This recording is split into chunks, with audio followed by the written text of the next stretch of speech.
Hi guys, welcome back to Tamil Live Raj. Well, Vishnu முதுகில் குத்திட்டாரா? விஷ்ணு மட்டுமா முதுகில் குத்துனாங்க? விசித்ரா யாரையும் முதுகில் குத்தலையா? அப்படிங்களா? ஏங்க, மணியவே ரவீனா குத்திட்டாங்கங்க. ஆமாம், அந்த டாஸ்கில் என்ன நடந்தது? உண்மையிலே யார் ஜெயிச்சா? உண்மையை சொல்ல போனோம் அப்படின்னா அந்த டாஸ்க்கு டேவா இவன் இன்னும் முடியலையாடா அப்படின்ற மாதிரி ரொம்ப லென்த்தாக இழுத்துட்டு போயிருக்கு. ஷோ பார்த்த எல்லாருக்குமே ரொம்ப சிறுசாக தான் கொடுத்துருக்காங்க. ஸோ இப்படிப்பட்ட அந்த டாஸ்க் பல்பு வாங்கிட்டேன் மச்சான், பல்பு வாங்கிட்டேன்னு சாங் கேள்விப்பட்டிருக்கேங்க. ஆனால் பல்பை உண்மையிலேயே பார்க்க வச்சு நிறைய பேருக்கு பல்பு கொடுத்த பிக் பாஸோட எபிசோடு இன்றைக்கி தான் நடந்தது. ஸோ அதில் எனக்கு ஒரு விஷயம் புரியல, இவங்களாம் எப்படா ஜெயிச்சாங்க, யாரா வின் பண்ணால் யாரா லூஸ் பண்ணால் நான் யோசிக்கும்போது அங்கே பிக் பாஸ் கண்டஸ்டண்ட்டில் ஜெயிச்ச ஒருத்தரை நான் எப்படி வின் பண்ணேன் அப்படின்ற மாதிரி யோசிச்சுட்டு இருந்தாங்க. எனக்கு கொஞ்சம் மனசு நிறைவாக இருந்தது. பார்த்த நமக்கு தான் புரியலன்னு பார்த்தா லாண்ட் அவனுங்களுக்கும் புரியல போல அப்படின்னு. ஸோ அது வேறு யாரும் கிடையாது, பூர்ணிமா தான். இன்றைக்கி ஓவரால் எபிசோடில் என்ன நடந்துச்சு, யார் யாருக்கு முதுகில் குத்துனாங்க, என்ன தான் நடந்தது பார்க்கலாமா? Hi, Tamil live Raj. Well, ஆக்சுவலாக பார்த்தீங்கன்னா இன்றைக்கி இந்த எபிசோட் இந்த டாஸ்க் நடக்கிறதுக்கு முன்னாடியே பிளான் பண்ணிட்டாங்க, நம்ம யாரை தூக்க போகிறோம் யாரை தூக்க வேண்டாம் அப்படின்ட்டு. இதை பார்க்குறதுக்கு முன்னாடி ஒரு சின்ன விஷயங்க. ஆக்சுவலாக பார்த்தீங்கன்னா அக்கா தம்பின்னு சொல்லிட்டு ஒருத்தங்க பண்ணுற அலப்பறை தாங்க முடியல. என்னைக்கு சம்பவமாக போகுதுன்னு தெரியல. வீட்டுக்குள்ளே யாராவது வெளுத்துட்டு தான் சரிப்பட்டுரும் போல் அது ஒரு வாரி போய்கிட்டு இருக்கு. ஸோ இந்த விஷயம் ஒரு பக்கம் போய்கிட்டு இருக்கும்போது பார்த்தீங்கன்னா பூர்ணிமா பற்றியே பின்னாடி ஒரு காசிப்ஸ் பேசினாங்க மாயாவும் நிக்சனும். ஸோ அது கண்டென்ட்டுக்காக பேசினாங்களா இல்லை உண்மையிலேயே பேசினாங்களான்னு தெரியாத அளவுக்கு செம்ம கன்ஃபியூஷனில் அந்த டீம் விளாண்டுக்கிட்டு இருக்கு. ஸோ இப்படி ஒரு பக்கம் இது போய்கிட்டு இருக்குங்க. இந்த விஷயம் போனதுக்கப்புறம் ஆக்சுவலாக நம்ம பேக் டு த டாஸ்க், இந்த டாஸ்க்குக்கே வந்துடலாம். இந்த டாஸ்கில் பார்த்தீங்கன்னா எனக்கு தெரிஞ்ச வரைக்கும் hats off to Raveena. Because ரொம்ப லாயலாக விளாண்டுருக்கா. எப்பயுமே நான் பார்த்த வரைக்கும் பார்த்தீங்க அப்படின்னா ரவீனா ரொம்ப ஒரு பயாஸ்டாக இருந்த ஒரு கேரக்டர் தான். பட் இந்த விஷயம் எனக்கு இந்த டாஸ்க் வேணும் இவ்வளோ பேர் சொல்கிறாங்க அப்படின்ட்டு ரொம்ப லாயலாக விளாண்டுருக்கேன். So hats off. மணி கூட இருந்து பேசும்போது கூட கரெக்டாக முடிச்சுட்டு லாஸ்ட்டாக தான் சொன்னான், நான் உன்னை நீ என் கையில் விட்டு பிடிச்சது பெரிய விஷயம் அப்படின்னு. கடைசி இந்த பொண்ணுங்கள்லாம் காதலில் ஜெயிக்கிறாங்களோ இல்லையோ, இல்லை காதலை வெட்டிடுவாங்க போல இருக்குது, அதான் தெரியுது. சரி, ஓகே, இது ஒரு பக்கம் நல்லா ஃபன்னாக போயிட்டு இருந்தது. ஓகே, இது விஷயம் நடக்கும்போது விஷ்ணுவுக்கும் அண்டு தினேஷ்க்கும் இடையில நடந்த அந்த ஒரு விஷயத்த நம்ம கண்டிப்பாக பார்க்கணும். ஏன்னா ரொம்ப நேரமாக நடந்திருக்கு. அன்சீன்ஸில் பார்த்தா அல்லது ஃபுல்லாக பார்த்தா நிறைய பேருக்கு 24/7 பார்த்தா நிறைய பேருக்கு தெரிஞ்சிருக்கும். ஆல்ரெடி விஷ்ணுவும் தினேஷும் ஒரு தடவை கிளாஷ் வரும்போது இவங்க 2 பேரும் அவங்களுக்குள்ள சேவ் பண்ணிக்கிட்டாங்க. அதுக்கு அடுத்து தான் விஷ்ணு தினேஷை போட்டார். ஸோ விஷ்ணு தினேஷை போட்டப்போ என்னால் ஒரு விஷயம் ரொம்ப கிளியராக தெரிஞ்சுக்க முடியுது. விஷ்ணு கேமுன்னு வந்துட்டார்னா நல்லா பயங்கரமாக ப்ளே பண்ணுறாரு. அவர் கேமாக பார்க்குறாரு. ஸோ நான் கண்டிப்பாக அதை நான் அப்ளாஸ் பண்ணுவேன். அவர் வேறு யாரையுமே பார்க்கல, பழகினவங்க பழகாதவங்கன்னு பார்க்கல, ஒரு லெவல் வரையும் பார்த்தாலும் அந்த லெவல் தாண்டும்போது கேமாக பார்க்குறாரு. So hats off to Vishnu once again. But இதில் பார்த்தீங்க அப்படின்னா ஸ்டார்டிங்கில் இருந்தே விளையாண்ட இன்னும் 2 பேர், அதாவது விஷ்ணுவும் மணியும் விளையாண்டப்ப என்ன சொன்னாங்கன்னா, அவங்க 2 பேருமே போக மாட்டாங்க, பார்க்குறீங்களா பெட் வச்சுக்கலாமா அப்படின்னு சொல்லி மாயா பூர்ணிமா கிட்ட கேட்பாங்க. ஸோ சேமஸ் மாயாவும் இவர் நிக்சனும் விளையாடும்போது அதே தான் நடந்தது.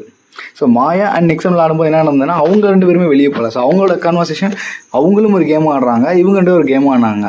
பட் லாஸ்ட் ஃபைனல் பார்த்தீங்கன்னா எனக்கு தெரிஞ்ச வரைக்கும் விஷ்ணு ரொம்ப அந்த கேம் அந்த பிரேக் பண்ணி தினேஷை வெளியே அனுப்புனார். அண்டு இந்த விஷயம் எக்ஸ்பெக்ட் பண்ணது தான். பட்டு எக்ஸ்பெக்ட் பண்ணதை தாண்டி ஒன்று நடந்துச்சு அப்படின்னு சொல்லலாம். நிக்சன் கண்டிப்பாக ரெட் கார்டு தூக்குவார். ஏற்கனவே அவருக்கு 2 பேரும் ரெட் கார்டு தூக்குனவங்களோ அப்பப்போ பிரதீப்புல வந்துடுறாருங்க பிக் பாஸ் ரிவ்யூ பண்ணும்போது. நிக்சன் கண்டிப்பாக கில் கார்டு தூக்குவார்னு நான் எதிர்பார்த்தேன். பட் விஷ்ணு மோஸ்ட் ப்ராபப்ளி தூக்கியிருக்கலாம்னு நினச்சேன். பட் மேபி ஏதோ ஒரு இடத்துல தூக்க மாட்டாரோன்னு தோணுச்சு. பட் அவரும் தூக்கி சம்பவம் பண்ணிட்டாருங்க. இதுதான் இவங்க 2 பேருக்கிட்ட நடந்தது. ஸோ இப்படி ஒவ்வொருத்தரும் பார்த்தீங்கன்னா கேம் விளாண்டுட்டே இருக்கும்போது கடைசி நீங்கள் ஆக மாட்டீங்க அப்படின்னு ஒவ்வொருத்தங்களும் ஒவ்வொரு பக்கம் மாற்றினாங்க. அதில் மாயாவும் விசித்ராவும் கூட ஒரு டைம் வந்தாங்க கிளாஷில். ஸோ அந்த டைமில் மாயா தன்னால் வாயா கொடுத்து மாயா மாட்டிக்கிச்சு அப்படின்ற மாதிரி தவளை தாவாயில் கெடுன்ற மாதிரி சொன்ன ஒரு வார்த்தை தான் விசித்ரா பிடிச்சிக்கிட்டாங்க. என்ன வார்த்தை அப்படின்னு பார்த்தீங்கன்னா, என்னோட கேம் பிளேவை நீங்கள் எடுத்து பண்ண கூட எனக்கு பரவாயில்ல, எனக்கு டிக்கெட் டு ஃபினாலே தேவையில்லை அப்படின்னு சொன்னாலே தான் அவங்க தேவையில்லை அப்படின்னு சொல்லிட்டு பார்த்தீங்கன்னா விசித்ரா பிளான் பண்ணி அவங்கள தட்டி தூக்கி விட்டுருந்தாங்க. ஸோ இப்படி எல்லாருமே தட்டும்போது கடைசியாக ரவீனா அண்ட் விசித்ரா அப்படின்ற மாதிரி ஒரு கேம் பிளே வருது. So Raveena and Vichitra game விளாடுறாங்க. இந்த கேமில் பார்த்தீங்கன்னா ரவீனாவோட அந்த ஒரு பாயிண்ட்டை ஹைலைட் பண்ணி விசித்ரா வின் பண்ணிட்டாங்க. ஸோ நைஸ் மூவ், ரொம்ப நல்ல ஒரு மூவ் அப்படின்னே சொல்லலாம். செமையாக இருந்துச்சு கேம். ஸோ இந்த கேமோட இன்ட்ரோவே கொடுக்காம இவ்வளோ நேரம் நான் பேசிக்கிட்டு இருக்கேன். மேபி இன்ட்ரோ பார்க்காதவங்களுக்கு ரொம்ப சிம்பிளுங்க. 2 பேர் ஆப்போசிட் இருக்கவங்களை கன்வின்ஸ் பண்ணுறது தான் கேம்.